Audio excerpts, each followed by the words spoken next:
کہتے ہیں کہ مشہور مورخ ابن جریر طبری کہتے ہیں کہ میں 1 سال حج کے زمانے میں مکہ مکرمہ میں تھا تو میں نے خراسان، اس دور میں خراسان ایران اور افغانستان سمیت ارد گرد کے کئی ممالک کو کہا جاتا تھا۔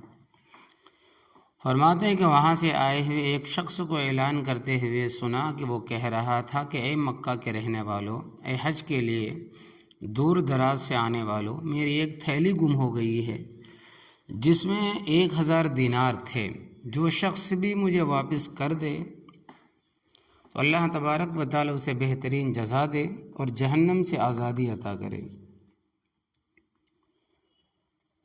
فرماتے ہیں کہ دیکھیں کہ دینار سونے کا سکے کا ہوتا تھا اور آج کل کے حساب سے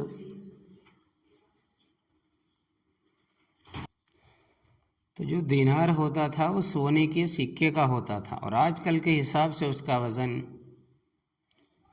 343 گرام بنتا ہے۔ تو اس طرح اندازہ کر لیں کہ 1000 دینار اچھا خاصا سونے کا خزانہ تھا۔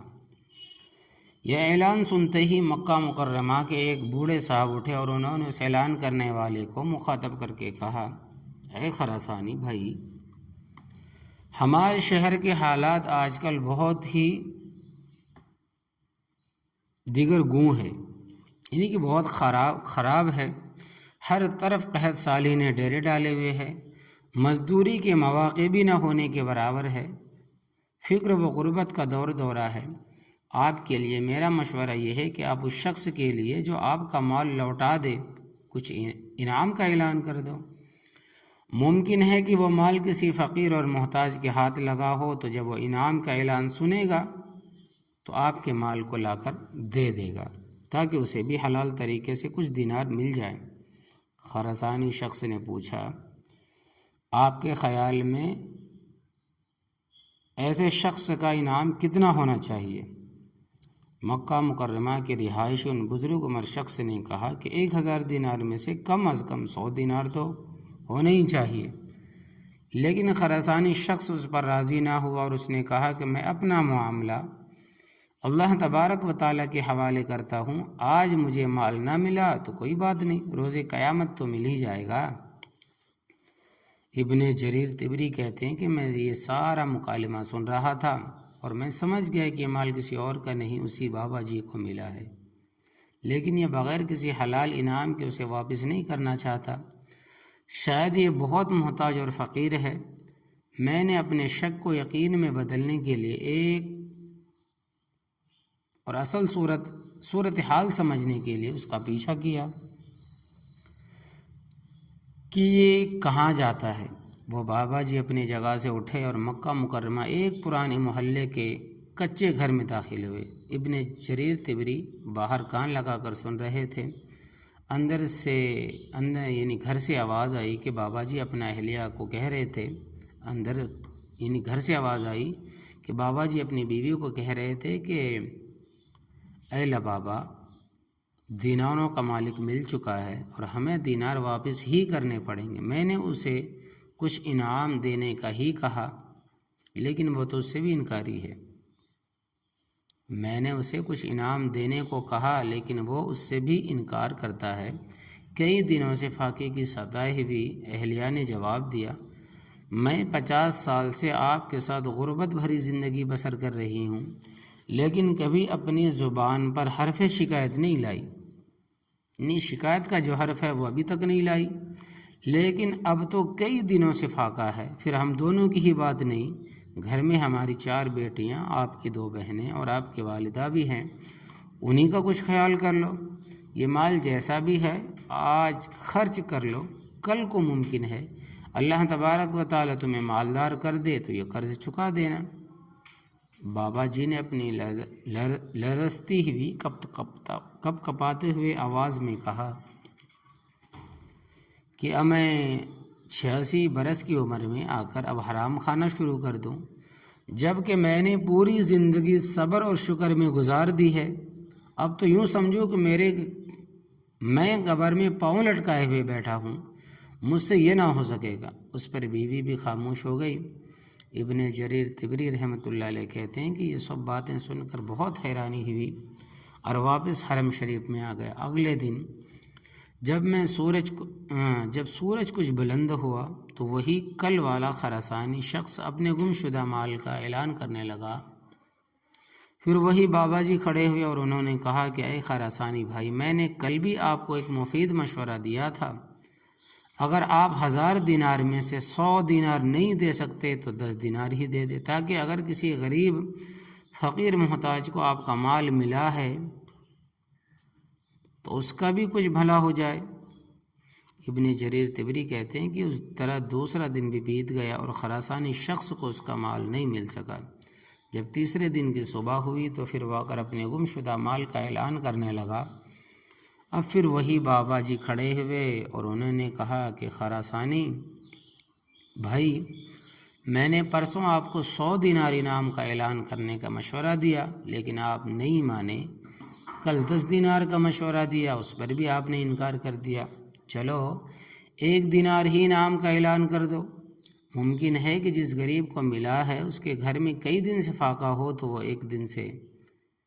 ایک دینار سے اپنے اہل و عیال کے لیے کچھ کھانے کا انتظام کر لے۔ مگر خراسانی شخص نے پھر بڑے ہی تنگ دلی کا مظاہرہ کرتے ہوئے کہا کہ میں 1 دینار بھی دینے کے لیے تیار نہیں ہوں، اپنا مال لوں گا تو پورا لوں گا، ورنہ روز قیامت ہی فیصلہ ہوگا۔ جب بابا جی نے یہ سنا تو ان کا پیمانہ صبر لبریز ہو گیا اور اس خراسانی شخص کا دامن اپنی طرف کھینچتے ہوئے کہا کہ میرے ساتھ آؤ کہ میں تمہارا مال واپس کر دوں۔ اللہ کی قسم، جب سے یہ مال مجھے ملا ہے میں ایک پل بھی سکون کی نیند نہیں سو سکا ہوں۔ ابن جریر طبری کہتے ہیں کہ میں بھی چپکے سے ان کے پیچھے چل دیا۔ بابا جی اپنے گھر میں داخل ہوئے، دینار لیے اور باہر نکل کر وہ سارے دینار اس خراسانی شخص کو دیتے ہوئے کہا، اللہ تبارک و تعالی مجھے معاف کر دے اور اپنے فضل سے ہمیں رزق عطا فرمائے۔ مجھے ان کے پیچھے گھر سے رونے اور سسکیوں کی آواز صاف سنائی دے رہی تھی کہ سب کئی دن کے فاقے سے تھے۔ اس خراسانی شخص نے تسلی سے اپنے دینار گنے اور روانہ ہو گیا۔ ابھی وہ تھوڑا ہی آگے گیا تھا کہ اچانک مڑا اور ان بابا جی کی کنیت سے انہیں مخاطب کر کے کہنے لگا کہ اے ابو غیاث، میرے والد کا انتقال ہوا تو انہوں نے اپنے میراث میں 3000 دینار چھوڑے تھے اور وصیت کی تھی کہ شرعی طریقے پر اس کا تیسرا حصہ یعنی 1000 دینار فقراء مساکین پر صدقہ کر دیے جائیں، اور میں مکہ مکرمہ سے یہ مال اسی نیت سے لایا تھا کہ کسی فقیر و محتاج کو دے کر اپنے لیے اور اپنے مرحوم والد کے لیے دعا کرواؤں گا۔ مجھے اس سفر میں آپ سے زیادہ سفید پوش کوئی نظر نہیں آیا، اس لیے یہ مال رکھ لو اور اپنی ضروریات میں خرچ کرو۔ یہ سن کر ابو غیاث کی آنکھوں سے تشکر بھرے آنسو رواں ہوئے اور انہوں نے خراسانی شخص اور اس کے والد مرحوم کو خوب دعائیں دی۔ پھر جب وہ خراسانی شخص وہاں سے جانے لگا، میں بھی واپس ہونے کے لیے مڑا تو پیچھے انہی بابا جی ابو غیاث کی آواز سنائی دی، بیٹا رک جاؤ، میں پہلے دن سے دیکھ رہا ہوں کہ تم میرا پیچھا کر رہے ہو اور پورے معاملے سے باخبر ہو۔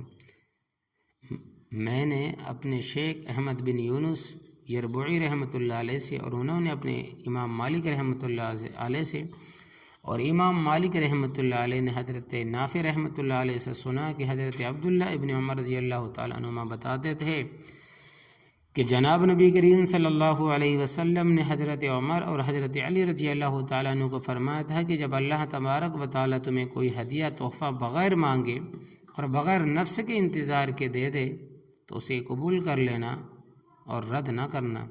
پھر انہوں نے گھر کے 9 افراد کے لیے 100 دینار الگ کیے اور پورا 10واں حصہ یعنی 100 دینار مجھے عنایت کیا اور مجھے